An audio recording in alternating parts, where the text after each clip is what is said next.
quelle est la foi que tu dois pratiquer? Quelle est la foi que tu dois pratiquer? Parce qu'aujourd'hui, en ce moment, il y a une grande confusion entre les gens qui pratiquent le fanatisme ou l'intégrisme et les gens qui marchent par la foi. Le fanatique a une façon de voir la vie, a une façon de s'exprimer ou de convaincre les gens de ce à quoi ils croient, qui est différent de celui qui marche par la foi. Parce que quand tu marches par la foi, ton comportement est complètement différent de celui qui est fanatique. Le fanatique va chercher à insulter, va chercher à imposer les gens sa croyance à lui. Le fanatique va chercher à te montrer que ce à quoi il croit, c'est le meilleur, et toi, ce à quoi toi tu crois, c'est pas la bonne chose. Le fanatique n'est pas un croyant. Le fanatique ne marche pas par la foi. Le fanatique veut t'imposer son point de vue à lui. Mais la foi est complètement différente. Dans cette vidéo, je vais te montrer comment marcher par la foi et comment le faire.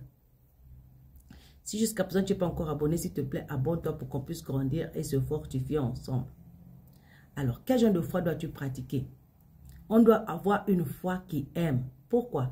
Parce que 1 Corinthiens chapitre 13, verset 2 à 3 nous dit, « Je pourrais avoir toute la foi pour déplacer les montagnes, mais si je n'ai pas l'amour, je ne suis rien.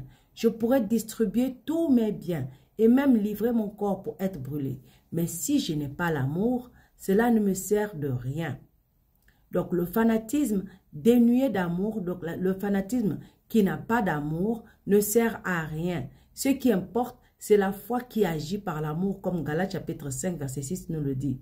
Donc deuxième point que tu dois avoir, c'est que tu dois avoir une foi qui respecte les autres. Premièrement, tu dois avoir une foi qui aime. Deuxièmement, tu dois avoir une foi qui respecte les autres, sans pour autant aplanir toutes les différences.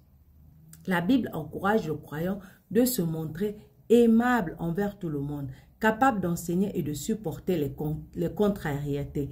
Il doit instruire avec douceur les contradicteurs. 2 Timothée chapitre 2 nous en parle, versets 24 à 25. Pas question ici d'imposer sa foi, mais de l'exposer avec douceur. J'ai cru, voilà pourquoi j'ai parlé. 2 Corinthiens chapitre 4, verset 13 nous explique. Donc, si je crois que quelque chose est vrai et important, je ne vais pas le garder pour moi. Sinon, mon respect d'autrui ressemble plus à de l'indifférence qu'à de la tolérance. Lorsque tu as un point de vue et que quelqu'un vient t'insulter, par exemple, par rapport à ton point de vue, au lieu d'insulter les gens, si tu vois que la personne ne peut pas te comprendre, ce n'est pas la peine de rentrer dans la discussion. Mais si quelqu'un te pose une question, que vraiment la personne te montre qu'elle veut comprendre, prends le temps de lui expliquer. Prends le temps de lui expliquer pourquoi tu crois ce que tu crois et pourquoi tu dis ce que tu dis. Comme ça, la personne aussi sera instruite.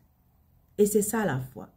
Troisième point très important sur la foi, c'est tu dois avoir une foi qui sait ce qu'elle croit. Tu dois savoir ce que tu crois. Tu ne dois pas croire au vide. Tu ne dois pas croire oui parce que tout le monde croit. Tu dois savoir pourquoi tu crois. Dans un monde où la notion de Dieu est de plus en plus floue, on ne sait plus comment vivre la spiritualité. L'affirmation de l'apôtre Paul résonne comme un défi. Je sais en qui j'ai cru. Avoir la foi, c'est être sûr de ce qu'on espère. Hébreux chapitre 11, verset 1 nous dit.